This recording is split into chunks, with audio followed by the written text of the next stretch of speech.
好多人都以為年紀大咗，記性變差，成日跌三落四，或者間中寫唔起啲字點讀，就一定係患上咗冇得醫嘅腦退化症。但係你又知唔知，原來有時嚴重便秘，或者突然之間性格大變，甚至係成日覺得啲嘢食冇味，胃口大減，呢啲睇落完全唔關事嘅身體小毛病，先至係腦力衰退最早期嘅隱蔽警號。相反，有啲所謂嘅失憶，分分鐘只係因為你尋晚瞓得唔好，或者食錯嘢。究竟我哋點樣先可以準確分辨出大腦萎縮嘅真正早期先兆，同埋有咩純天然方法可以幫我哋逆轉危機，甚至修復受損嘅腦細胞呢？歡迎大家嚟到 Medical Inspire 醫思維頻道，我哋會定期為大家深度拆解健康知識。開始之前，記得先點讚、訂閱同埋撳埋小鈴鐺。講起腦退化，亦即係醫學上所講嘅認知障礙症，好多人第一時間就會諗起失憶同埋老人痴呆。但係喺未正式開始拆解大腦退化嘅真正先兆之前，我想同大家分享一個好真實嘅臨床醫學情況。有時當你覺得生活壓力好大，工作非常疲倦，或者連續幾晚都嚴重失眠嘅時候，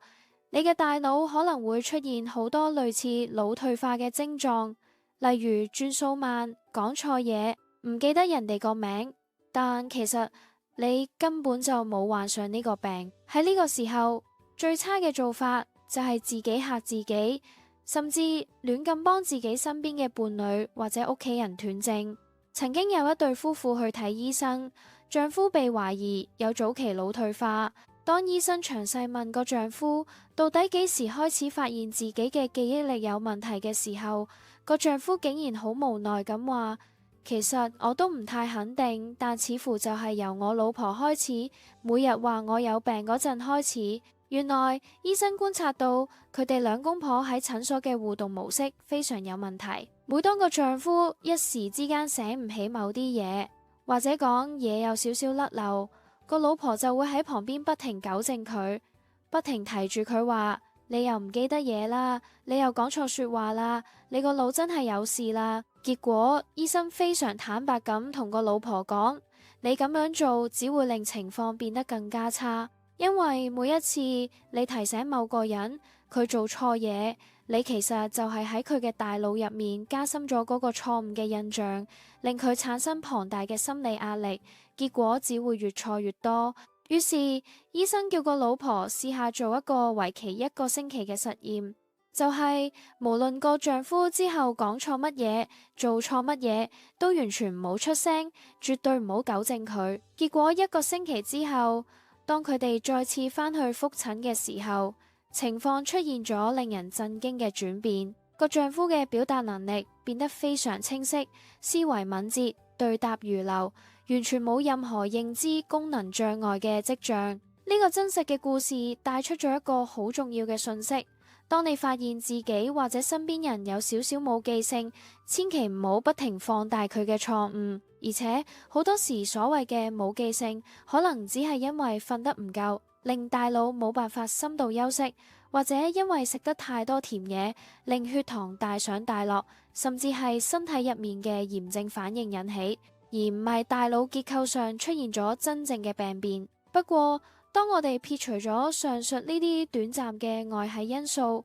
真正嘅腦力衰退到底係一回事呢？簡單嚟講，腦退化係一種心智功能同埋大腦神經網絡持續下降同受破壞，而最主要嘅發病機制係你大腦入面某啲特定區域正喺慢慢萎縮同死亡。其中一個最關鍵，亦都係最先受到破壞嘅結構，叫做海馬體。海馬體喺我哋嘅大腦深處，形狀就好似一隻海馬咁。佢喺大腦入面扮演住一個超級記憶體同導航中樞嘅角色，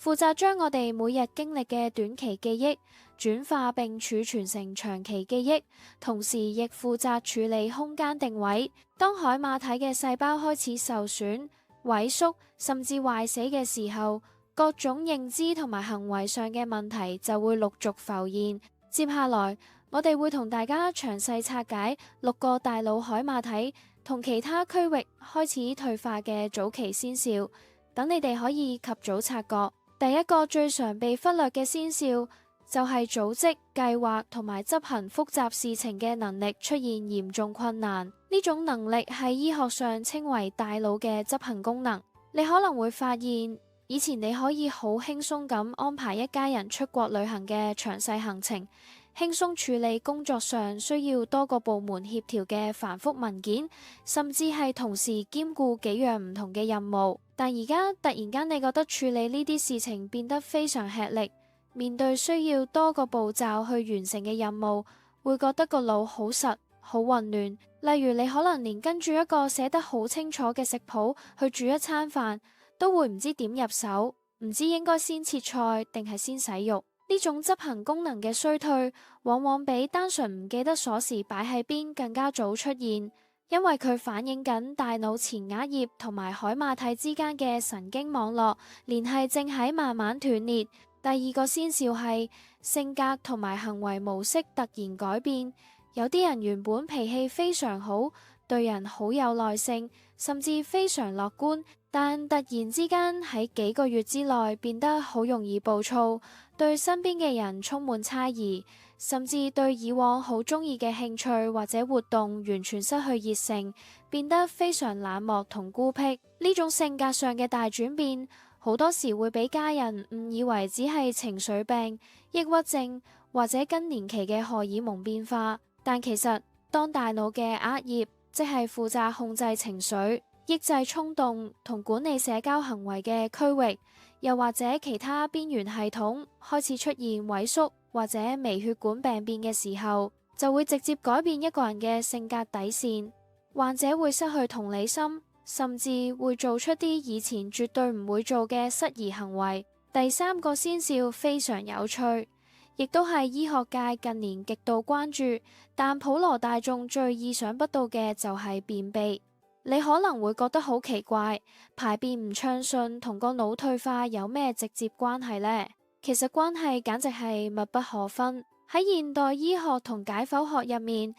我哋嘅腸道被公認為人體嘅第二個大腦，亦即係腸道神經系統。你絕對想象唔到你嘅消化系統入面所包含嘅神經纖維同神經元素量，甚至比你整條脊髓入面嘅神經纖維仲要多出好幾倍。大腦同腸道之間有一條非常粗壯而且緊密嘅雙向溝通橋梁，叫做迷走神經。好多認知功能障礙其實最初都係源於腸道微生態嚴重失衡。你腸道入面數以兆計嘅細菌，其實每日都日以繼夜咁幫緊你，製造大量影響情緒同記憶嘅神經傳導物質。事實上，呢啲微細嘅腸道細菌所製造嘅血清素同多巴胺，比起你大腦自行製造嘅份量，仲要多出好幾倍。大型流行病學醫學研究已經明確發現，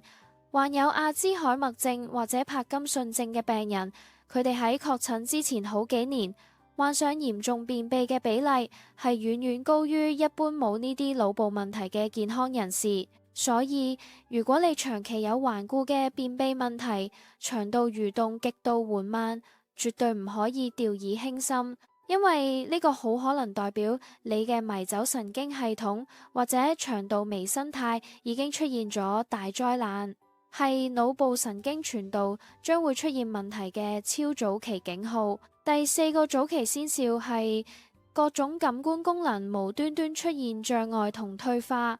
呢個情況涵蓋嘅範圍非常廣泛，包括你嘅嗅覺、味覺、聽覺、視覺，甚至係對食物嘅整體食慾。科學家發現，大腦處理氣味嘅嗅覺球，往往係最早受到腦退化病變侵襲嘅區域之一。好多腦退化患者喺記憶力出現明顯衰退之前好幾年，會首先發現自己聞唔到某啲強烈嘅氣味。例如聞唔到火水味、香水味或者嘴穩嘅香味，跟住落嚟佢哋食嘢會覺得冇晒味道，甚至會突然之間胃口大變，鍾意食一啲以前極度討厭嘅極甜或者極鹹嘅食物。隨住呢啲感官功能慢慢下降，大腦接收外界刺激嘅能力減弱，患者集中注意力嘅能力、長時間嘅專注力以及整體嘅短期記憶力就會開始出現斷崖式下降。第五個先兆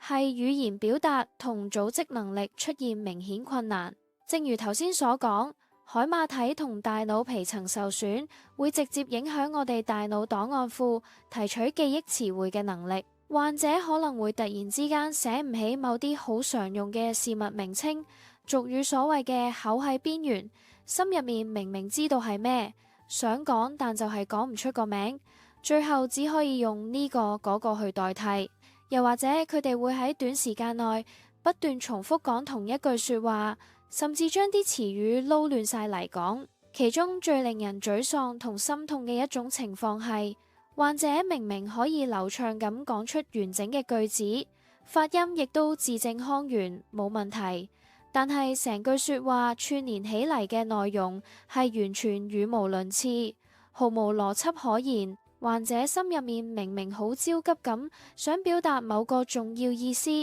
但經過受損嘅大腦處理之後，講出嚟嘅字眼卻係隨機拼湊、東拉西扯，就好似字詞沙律一樣。呢種情況對患者本身嚟講係極度痛苦同充滿無力感，而呢個正正就係海馬體同語言中樞嚴重萎縮嘅典型破壞性症狀。第六個，亦都係最後一個最常見嘅早期先兆，就係喺陌生或者新嘅地方喪失空間方向感，即係好容易迷路。我哋舉個具體例子，假設你今日去到一個全新起好嘅大型商場，或者去一個從來未去過嘅社區，揾一間特定嘅鋪頭。一般正常人就算一開始行錯路，兜幾個圈睇下指示牌，都能夠慢慢辨認到方向，喺腦海中建立一個簡單嘅立體地圖。但對於早期腦退化嘅患者嚟講，佢哋大腦入面專門負責定位嘅來自全球定位系統，即係大腦內側裂葉面嘅網格細胞同位置細胞，已經失去正常運作嘅功能。當呢個大腦內部嘅 GPS 地圖出現嚴重故障，佢哋就會完全喪失方向感同距離感。最嚴重嘅情況下，佢哋甚至會喺自己住咗幾十年嘅屋苑樓下，或者平時日日去嘅街市附近都蕩失路，完全唔知自己身喺何處。如果你或者你身邊嘅長者開始頻繁咁出現呢種空間認知障礙嘅情況，就必須要即時提高警覺，尋求專業協助。詳細了解完呢6個大腦退化嘅早期先兆之後，大家最關心同最迫切想知嘅問題，肯定係萬一真係發現自己或者屋企人開始有呢啲症狀，究竟有咩辦法可以補救呢？係咪真係得個等字呢？而家就同大家深度分享7種純天然、冇副作用，而且有龐大科學數據支持嘅改善同逆轉方法。呢度有一個最核心嘅醫學觀念，希望大家一定要記住，就係必須要喺病情仲係早期，大腦細胞仲未完全壞死嘅階段及早介入，千祈唔好等到大腦結構已經出現不可逆轉嘅萎縮，先至去諗辦法。現代主流醫學好多時過分依賴藥物，而嚴重忽略咗日常飲食同營養對大腦神經細胞修復嘅深遠影響。好多醫生會好消極咁同你講，呢啲係不可逆轉嘅遺傳基因問題，或者係年紀大、自然器官老化退化，根本冇得醫，只能夠靠食藥拖慢個進度。但事實上，透過針對性咁改變飲食結構同生活習慣，科學證明係絕對有可能預防、阻止甚至逆轉早期嘅大腦認知功能衰退。第一種亦都係最關鍵、最能夠直接針對海馬體萎縮嘅營養療法，就係補充維他命 B1，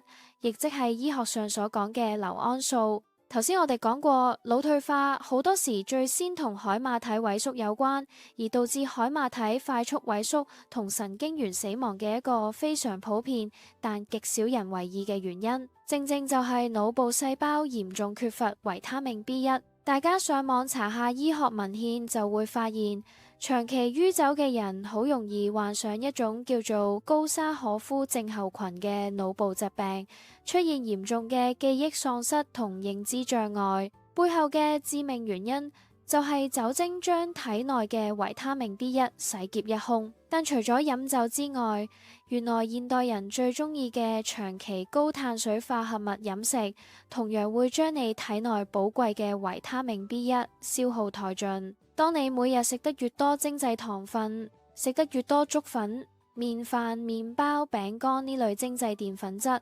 你身體就需要消耗更加大量嘅維他命 B1 去代謝同轉化呢啲碳水化合物成為能量。當維他命 B1 嘅供應遠遠追唔上消耗嘅速度，出現供不應求嘅時候，需要極大能量運作嘅大腦就會首當其衝，因為缺乏 B1 而冇辦法正常代謝葡萄糖，最終導致腦細胞窒息同受損。要安全有效咁補充維他命 B1，最天然最好嘅食物來源就係營養酵母。不過大家喺超級市場或者健康食品店買嘅時候，要打醒12分精神，特別留意成分表，一定要揀嗰啲冇人工添加合成維他命嘅純天然營養酵母。合成嘅維他命 B1 可能喺短期內會令你覺得精神咗，但人體對合成化學物嘅吸收率其實好低，長遠嚟講，對身體神經系統嘅修復並冇太大實質好處。當然，單靠食營養酵母補充係絕對唔夠嘅，你仲必須要下定決心戒酒同大幅減少進食，會抽乾你維他命 B1 嘅精製碳水化合物，咁先可以喺源頭阻止營養繼續流失。好消息係，各種綠葉蔬菜入面所含嘅天然碳水化合物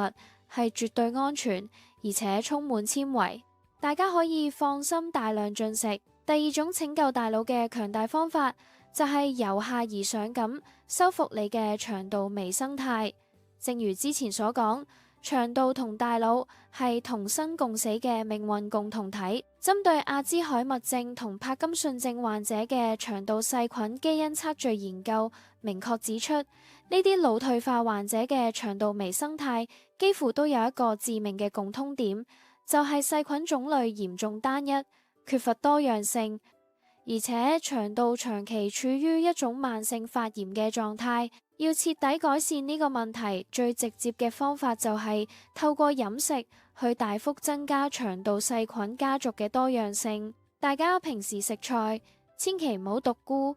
一味為咗方便就日日只係食同一款蔬菜，例如日日食菜心或者日日食生菜。就算係食健康嘅沙律，都要盡量混合唔同顏色、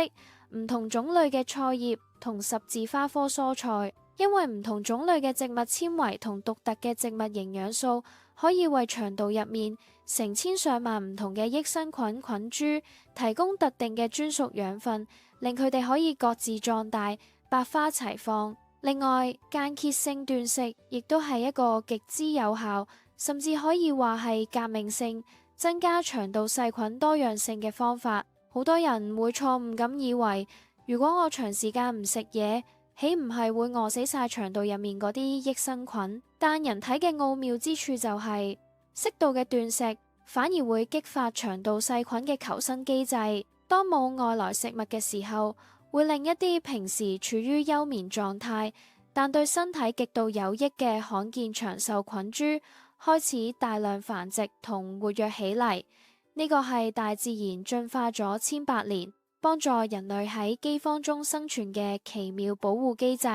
除此之外，透過我哋體內最長嘅迷走神經，大腦同腸道每分每秒都會不斷互相傳遞海量嘅電子信息。腸道細菌發揮住化工廠嘅作用，幫我哋製造大量神經傳導物質同極其重要嘅 B 族維他命。有針對腦部退化嘅臨床研究，甚至發現，當患者完全戒除飲食中嘅麩質，即係徹底戒食所有小麥、大麥製成嘅麵包同麵條之後，佢哋嘅腦霧同認知功能障礙竟然出現咗極大奇蹟般嘅改善。因為麩質對好多人嚟講會引起腸道發炎同腸漏症，炎症因子會直衝上大腦，所以為咗大腦着想，最好嘅做法係實行低碳水化合物，而且完全冇穀物嘅飲食模式。仲有一點要非常嚴肅咁提醒大家，日常飲食請盡量避免食基因改造食物，因為呢啲基因改造農作物喺種植過程入面，好多時都噴灑咗大量叫做草甘膦嘅劇毒除草劑。草甘膦嘅化學作用機制，正正就係透過阻斷網草酸途徑去破壞微生物同植物嘅代謝。佢既然可以無情咁殺死泥土入面嘅所有細菌同雜草，當你將殘留咗草甘膦嘅食物食落肚之後，佢同樣會喺你個肚入面大開殺戒，大肆破壞你腸道入面珍貴嘅益生菌群。所以為咗保護你嘅第二大腦，請盡自己所能選擇真正有機同非基因改造嘅乾淨食物。第三種對修復大腦有着不可思議功效嘅超級食物，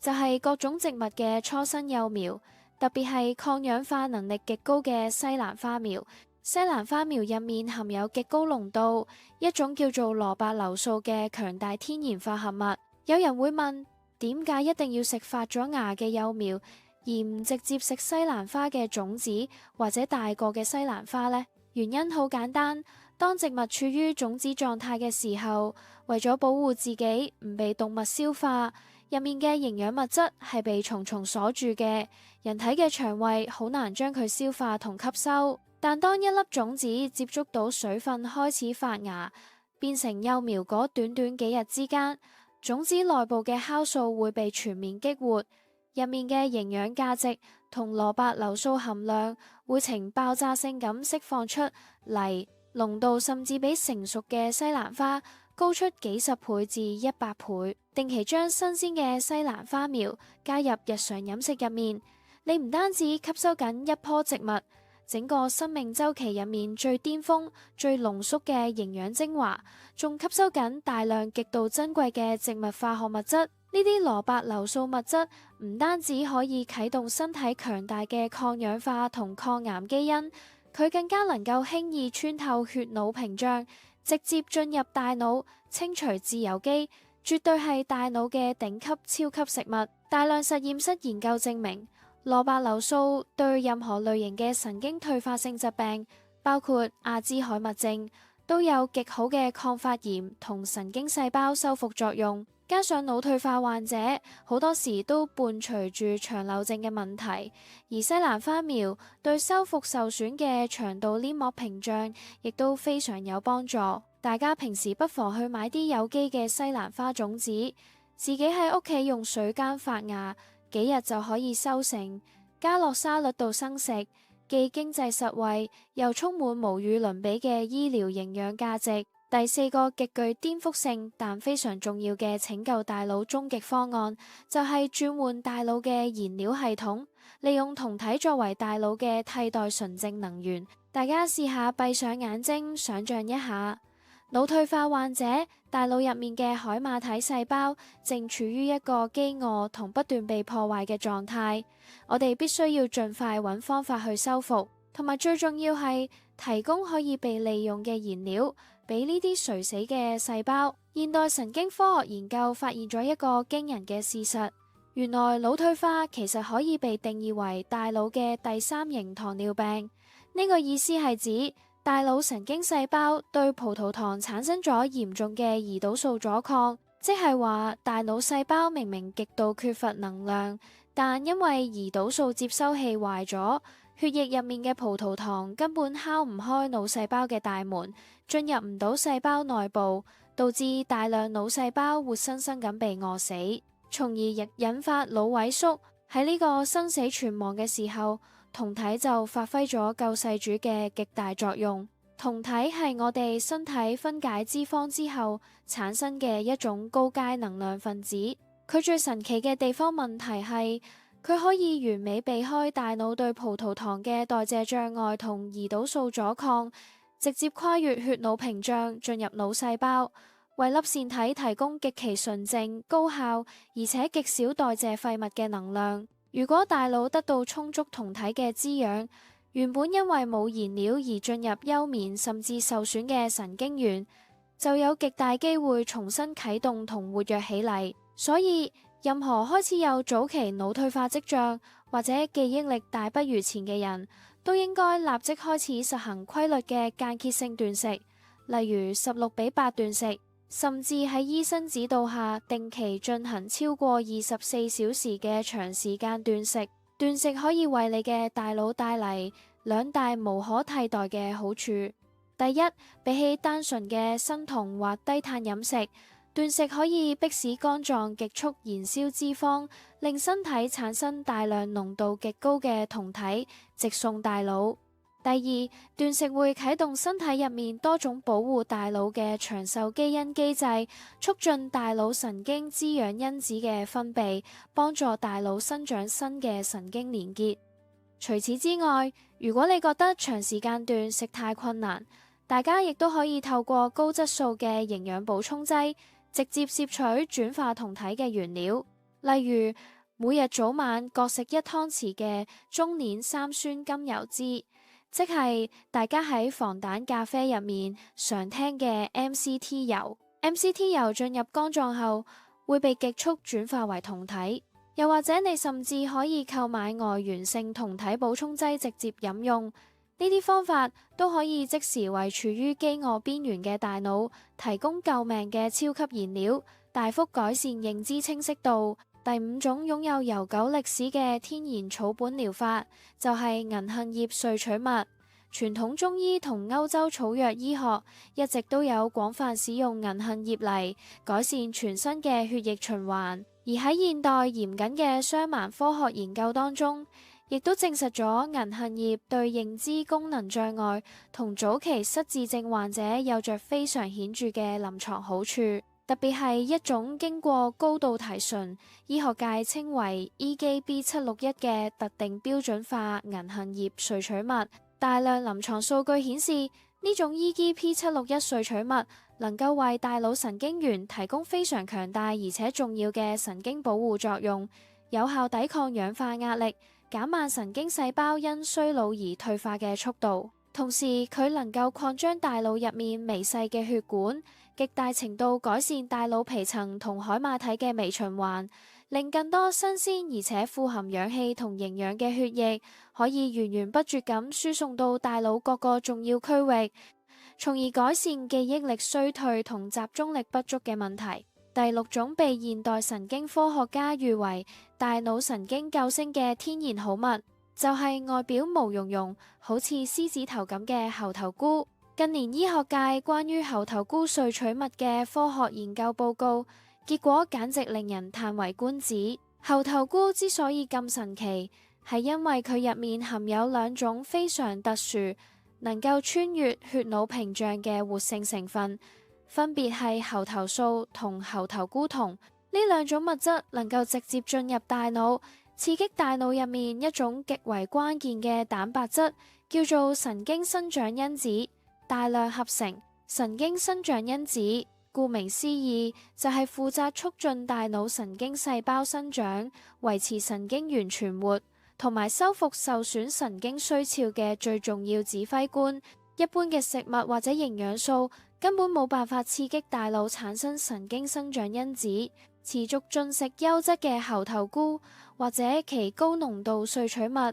對改善認知功能退化、增強短期同長期記憶力同埋修復受損神經網絡嘅效果，絕對唔係微不足道，而係會對整個大腦神經系統嘅可塑性產生巨大而深遠嘅正面影響。可以話係目前自然界中最天然嘅大腦重建工程師。最後第7個部分就係一啲聽落好似老生常談，但係絕對唔能夠忽略，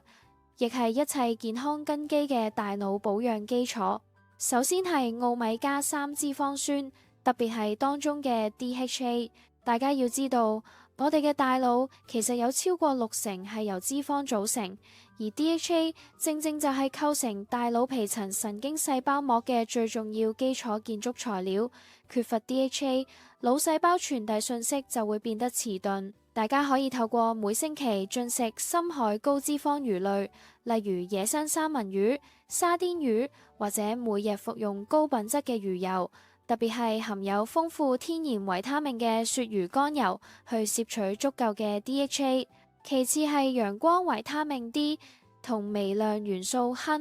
呢兩種微量營養素對維持整個中樞神經系統同免疫系統嘅正常運作有着不可或缺嘅調節作用。然後就係規律嘅帶氧運動，運動對大腦嘅好處唔單止係強身健體咁簡單，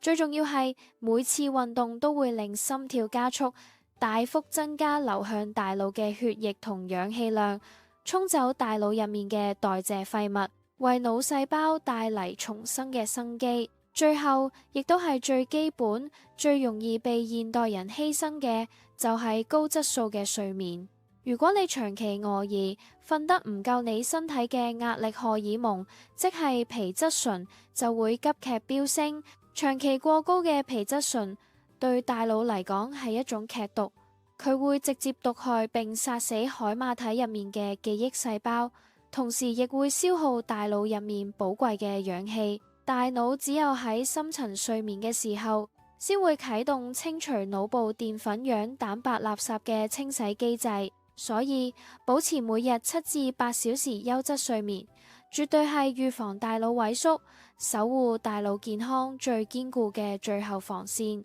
多謝大家，今集就去到呢度。多謝大家支持 Medical Inspire 醫思維頻道，歡迎喺留言區分享你嘅意見。我哋下次再見。